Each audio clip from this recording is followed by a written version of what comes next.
Understanding where people are coming from. This was a skill that was so hard to learn, but learning it, mastering it really helped me because I finally didn't take things at face value. For example, when someone says, I think that's ugly, instead of thinking, why does she think that's ugly? I think it's so pretty. It's, I think, I wonder what experiences she had that shaped her thinking. What upbringing must she have had that she has a negative view on something I have a positive view on? Because people are shaped by their experiences, their upbringings, their environments. And so there is a reason why they're acting certain ways. If they're negative, if they're positive towards one thing and negative towards the other, there's something causing that. Whether it's not active, it's something that's from the past that continues to influence their behavior, even with us. I know that there are things that I do right now that are influenced by the things that I went through as a kid, my experiences. So you have to think about that before judging someone or before listening to someone's judgment. Think about where exactly they're coming from. Even your parents, especially your parents, because I didn't understand this before. But then I realized that perhaps the reason why my parents were so strict on me was because when they were a kid, their parents were not present at all, which made them more strict on me. Or when they were a kid, their parents were so strict on them. And so that's all they know what to do. That's all they know how to do. And so that's what they did to me. There's so many different possibilities. And what I learned with my boyfriend right now is whenever he's acting a certain way that I am not used to or I don't like or it hurts me or it bothers me, I ask him, where do you think this is coming from? And usually it's a question that really surprises people like, huh, I don't know. I don't People don't usually think about where their behavior, their attitude is coming from. But when you actually start to discern, and discernment is going to be mentioned a lot in this series because I know it's just a TikTok trend right now, but it's something I super strongly believe in. The art of discernment can really help you live a happier, more fulfilled, just better life in general. Because, my gosh, when you learn to take into consideration all the different factors that influence people's behaviors, judgments, it bothers you less. Because then you're like, oh, he's saying that because he's coming from this, not because he really meant to harm me, to make me feel bad. Even when someone does something wrong to me now, I really just think like, hurt people hurt people. It's really true. People are coming from something, you know? Like if they're acting a certain way, they're doing something to me. Every person who's ever wronged me came from something that prompted them to act that way. And as much as you can help them, as much as you can ask them, if people are not open to being helped, if people don't want to be helped, they cannot be helped. Because that's another thing I realized, that even if you offer someone the exact solution, the exact blueprint to, let's say, running a business, if in their minds they already decided that they're not going to do that, that they're not capable of that, they will never be able to do that. It's just how the world works. It's really funny because there's so many free resources online, let's say, like how to start a business step by step from step 1 to 100. But out of 1 million views, only one or maybe none of them will even actually try to execute that 100-step process. Even if it's laid out for you how to improve, how to do something, you might not actually do it. And for a lot of the cases, people don't do it. And and the thing that I notice differentiates the people who live more peacefully and the people who live bothered, stay bothered, is that being able to not take things to heart, not to take things so seriously. Because when I wake up now, it's like, okay, what do I eat for breakfast? Oh, I'm gonna walk to school. What do I need to study for? Instead of, oh, I'm gonna wake up. Oh my god, I have to do my makeup. I wonder what people will think if my eye bags are so deep right now. If I go to school with such large eye bags that are so dark. They're gonna think I look so kawawa. Oh my gosh, and now I'm in school. Why is everyone looking at me? Am I wearing too much makeup? Is there something wrong with my outfit?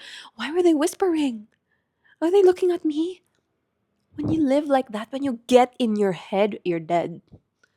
Getting in your head is the worst possible thing you could do with your life because it's like you're living in here instead of in reality, in the present moment, because you're living in your thoughts. And I see this so much with my friends. Like, before they even go on a date with a person, before they even go on a second date, they make all these assumptions already in their head.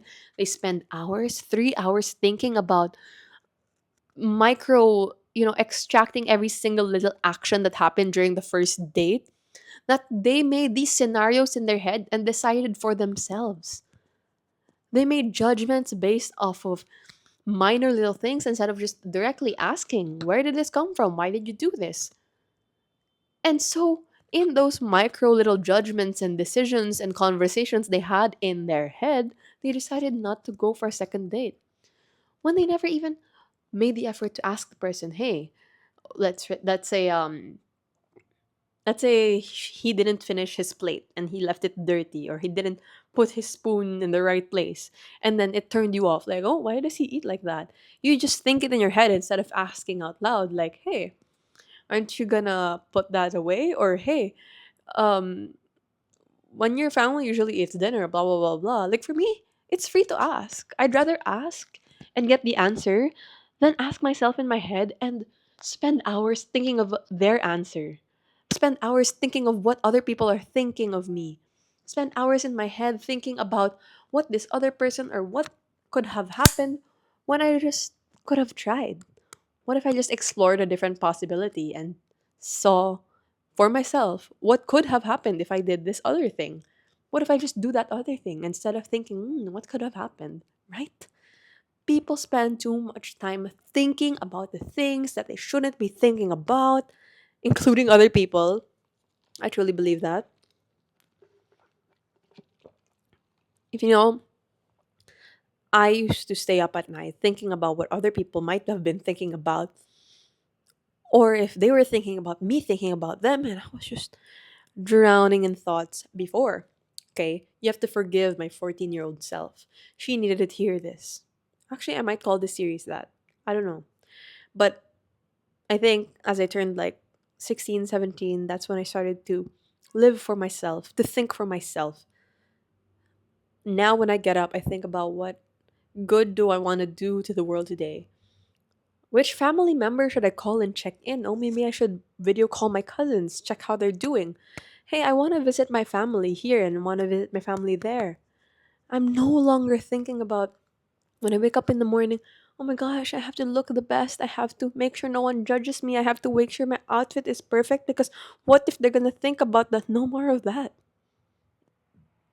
Now it's about the things that really matter to me in life, because I took a while reflecting on that. Like, what do I really care about? And that's when I realized what I really care about the most is my family. That is my pull. The thing that I love more than I love myself. And that is what I choose to use my brain cells for. That's what I choose to spend time thinking of. Because for me, that's not a waste of time. But then again, to each their own. Everyone has something else that they're living for, that they're thinking of, that they love more than they love themselves, but you gotta figure that out. That's something Tony Robbins, really good speaker by the way, says a lot. Find something that you love more than you love yourself, and you live a happier, more fulfilled life. Because if you're only working towards goals, like if you're working towards getting a gold medal or reaching 100,000 peso a month job, then once you finally hit that goal, you will still feel empty because you have no thing that you love more than you love yourself. That bigger reason why you're doing what you're doing. I personally am doing what I'm doing for my family and because I want to give back to society. I'm rambling on. But going back to discernment, filter out the thoughts that matter, the judgments, think about where people are coming from, and figure out where you're coming from. Is there something from your childhood that's shaping this way that you're acting now? Is there something, the way that your ex treated you, that influences the way that you're treating other people, the way that you are traumatized with friendships? Is it some experience that you have had at some point in your life that is influencing your behavior towards a certain thing, subject, or experience you're having now? Why are you unable to enjoy certain things? Why are you so sad about some certain things but so happy about some certain things? Why do you have unexplainable feelings towards such experiences? Trace it back. Because usually, if you look back at it, really think about that instead of thinking about other people, you will find the reason why you are the way that you are. And in first acknowledging that reason, must you only, or can you only then work on resolving that external cause from the past. Okay? Bye.